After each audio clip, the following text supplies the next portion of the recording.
What's good, YouTube? It's Marco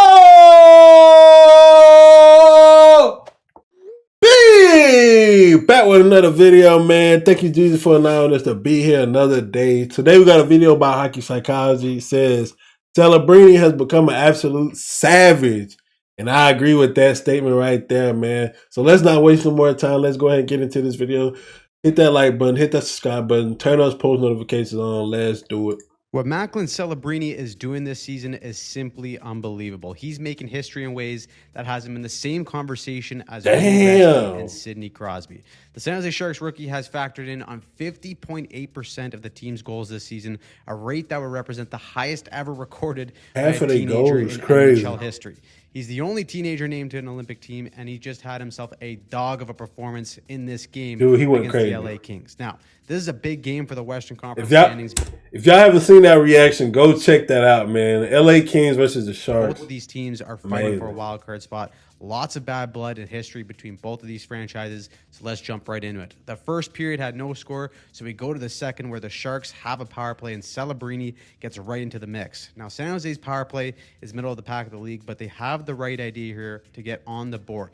The biggest thing for power plays to have success is movement and having your deadliest players attack from different areas on the ice to make it unpredictable. You'll see here early in the power play, the Sharks are in this 1-3-1, and watch how they go from the flank, the bumper to down low, and then watch Celebrini on the far flank to sprint to the post to try and make this a 2-on-1. That's just a tiny example right there, but then watch the next shift. The Sharks get moving again. This time, they go into almost this 2-3 spread with Celebrini high at the point. It eventually funnels to him, and it's these little things that create the goals. Watch him walk this puck to the middle here, just a quick 2 steps, and what this does is it just adds to the layers that Kemper, the goalie here, has to deal with. Because Wennberg is doing a fantastic job with the screen here, Kemper has got to go into this relaxed stance to see through the traffic while also shifting his feet to stay square with the puck. Celebrini knows this, and he just throws a perfectly played softball to make it a tippable puck.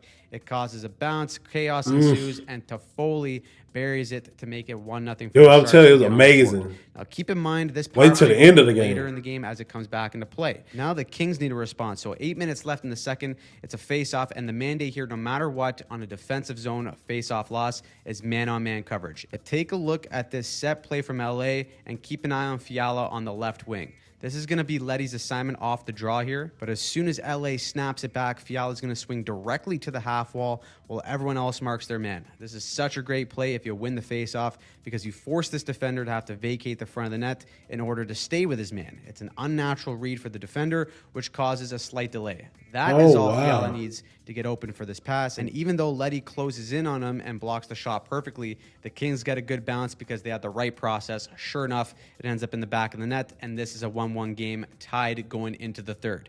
Fast forward to 14 minutes left in this game, the Sharks find themselves on the power play again, and we see them cooking once more. Celebrini starts again at the point, and watch him here with the truck stick. Just bullies this guy off the puck, says, "Get off me there." Dude, a monster. Once again, the structure is so fluid that the Killers don't even know who to cover. You got a guy swinging into the bumper, you got each flank swinging up high, and then Celebrini coming down Main Street into your living room. And then another great heads-up play by him as he drives down low to get all the Killers to collapse. Because he does this, they got all day at the blue line to make a play. They can watch all 3 Lord of the Rings movies and still make a play. The Sharks end up scoring to take a 2-1 lead. Celebrini doesn't get a point on the play, but his drive makes it all possible. Now, all right, quick break right here. As you can see on the screen, about 75% of my viewers aren't subscribed. So if you aren't subscribed, hit that subscribe button. It takes about 2 seconds. It really helps the channel out, and I really appreciate it. All right, now back to the video. The Kings, they did have their way with San Jose with extended zone time in the third period, and because the Sharks play this hybrid system where they go man-on-man when the puck is up high and then zone coverage when it's down low, any sort of low-to-high movement was killing them in this game, and it creates the game-tying goal for LA and also the apparent go-ahead goal. But hold the phone here, Gary. They take another look at this one, and we got goaltender interference, which means this game is still tied. That being said, the Kings smell blood. The final 2 minutes, they have extended zone time, and again, with 3 Kings high, each Shark tries to attach to a man, but the movement of LA causes all the confusion. Joel Edmondson sends a piss missile, and it beats Askarov clean. I thought it was over with right here. LA takes a late 3-2 lead. Things are looking bleak, But this is where the Macklin Celebrini show gets started. Dude Crunch just time, lost. lead Like he goal, went. goalies He just pulled went it absolutely 6 on crazy. 5. Looks like the Kings are going to clear it. Celebrini, though, like Neo in the Matrix, bats this one down to keep it in the zone and gets to work. Look at the toe caps of Fogle here, pointing towards the middle. Celebrini's looking his chops, seeing that. He attacks the heels of Fogle. Destroyed That's that guy one with down. that. Outsteps Byfield. He wants some action. Little stick handle in a phone booth. Gets by him. And look at this. Fogle comes back for more, and the back pressure draped all over Celebrini. He ain't having any of it. The kid has magnet stick activated, and he beats Kemper to the deck. Friendly reminder to close your damn legs there, pal. It was amazing on this one. It is all tied up. That is some superstar stuff from the kid, Macklin Celebrini. When I saw that play, I was like, holy shit. And the brilliance continues. Now, in 3-on-3, defensive assignments are simple. Watch this one. Everyone plays man-on-man, so Celebrini's man here is Adrian Kempe. People talk about his two-way game at his age, and his roots like this show just how aware he is on this side of the puck. He's going to manufacture a turnover here by forcing Kempe's hand by taking this direct route to cut off any lane to the middle. So Kempe has to either swing out of the zone, make a play through him, or drop it to support. The drop to support is the safer option to keep the puck in the O-zone, considering that Celebrini has completely cut off the angle at this point. This is right where he wants it. But even here, the kid shows some more wizardry and the foresight.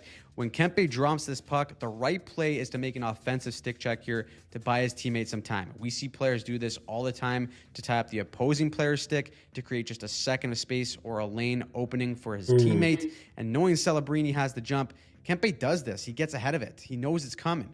But Celebrini, the cheeky bastard, lifts his stick perfectly at the time Kempe goes for that to avoid the tie-up and get first to the puck. It happens so fast you'd miss it at first, but it's all the difference to him getting to that puck. He chips it off the boards. Now he's on a 2-on-1, and I hate to break it to you, but at just 19, this kid is already a sleazy business salesman. Don't trust a damn thing he sells you. Kemper, as the goalie here, has to respect the shot. Any 2-on-1 situation, goalie takes the shooter, defender takes the pass. But Celebrini clouds his intentions so well here right up until this point. If you're Kemper or even Kempe playing defense, how the hell do you know what's coming here? If you look at the feet and body, they're all pointing towards the net, showing shot. He's loaded on his front leg. The top hand flares out.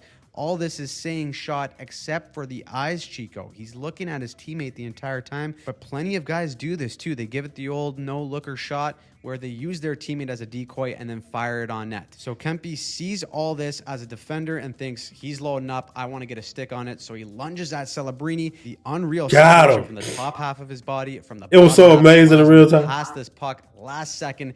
Kempe and Kemper are lost at sea. Game, set, and match. The Sharks win. Celebrini, 3-point night, 12-game point streak, and a superstar performance to carry his team to 2 points. He's been doing this all season, but this was a deep dive on his game and how he's been executing it on almost every single shift. After that game, he's third in points, and he's in conversation with some of the best of all time. At 75? He's competing with McDavid and McKinnon, and he's only a damn teenager, 19 years old. There was a debate about whether or not he was a generational talent at the beginning of the season, but man, how do you see this and think he's not? I know he's drawn a ton of comparisons to Sidney Crosby. They call him Crosby 2.0 because of how complete of a game he plays. And apparently, Coach Dean Evison, who was the coach of Canada at the Worlds, said that Crosby requested to play with Celebrini. I don't know if there's any bigger compliment as a hockey player than having Sidney Crosby request to play on your line. The kid is unbelievable. Can't wait to see him in Best on Best. Let me know your thoughts down below. Does Celebrini win the Hart Trophy if San Jose makes the playoffs? Drop a comment, and if you want more hockey breakdowns and weekly recaps, subscribe to the channel and turn on notifications I love hockey psychology, man. If you like hockey and you really say you like hockey, you gotta be subscribed to him, dude. This guy's amazing, bro. I would have never knew because from a person who's newer to hockey, like when I was looking at that play and I'm reacting to the game, right? I'm not even knowing that Kempe tried to basically slap Celebrini's stick out the way so he couldn't get to the puck. It just looks like a turnover. But wow, that's crazy. That's crazy. That was great, man. Great video, bro. Great video, man. you guys enjoyed that video, man, hit that like button, hit that subscribe button, turn those post notifications on. And remember, stay peaceful, stay positive, stay disciplined, and always, always, always be